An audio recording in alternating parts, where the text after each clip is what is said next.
வீட்டில் நிலைவாசலில் விளக்கேற்றுவது செல்வத்தின் அதிபதியான மகாலட்சுமியை வீட்டிற்குள் வரவேற்பதற்கான ஒரு ஆன்மீக அடையாளமாகும். அதிலும் நிலைவாசலில் விளக்கேற்றும் போது 7 முக்கியமான விஷயங்களை மறந்துவிடக்கூடாது. அது என்ன என்று இந்த பதிவில் பார்க்கலாம். விளக்கேற்றுவதற்கு மிகவும் உகந்த நேரம் சந்தியா காலம் எனப்படும் அந்தி சாயும் பொழுதாகும். மாலை 5:30 மணி முதல் 6:30 மணிக்குள் விளக்கேற்றுவது மிகவும் சிறப்பு. இந்த நேரத்தில் பிரபஞ்சத்தில் நல்ல ஆற்றல்கள் அதிகம் இருக்கும் என்று நம்பப்படுகிறது. வாசலில் ஏற்றப்படும் விளக்கானது கிழக்கு அல்லது வடக்கு நோக்கி இருக்க வேண்டும். கிழக்கு நோக்கி ஏற்றினால் உடல் ஆரோக்கியம் மேம்படும்.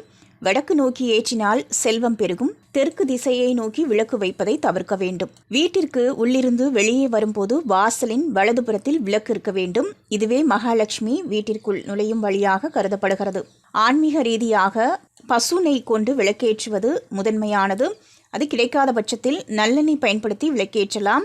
இது கிரக தோஷங்களை நீக்கி அமைதியை தரும். குப்பை அல்லது அழுக்கு நிறைந்த இடத்தில் ஒருபோதும் விளக்கேற்றக்கூடாது. வாசலை சுத்தமாக துடைத்து சிறிய கோலமிட்டு மலர்களால் அலங்கரித்த பிறகு விளக்கேற்றுவது வீட்டின் லட்சுமி கடாட்சத்தை அதிகரிக்கும். விளக்கை ஒருபோதும் நேரடியாக தரையில் வைக்கக்கூடாது.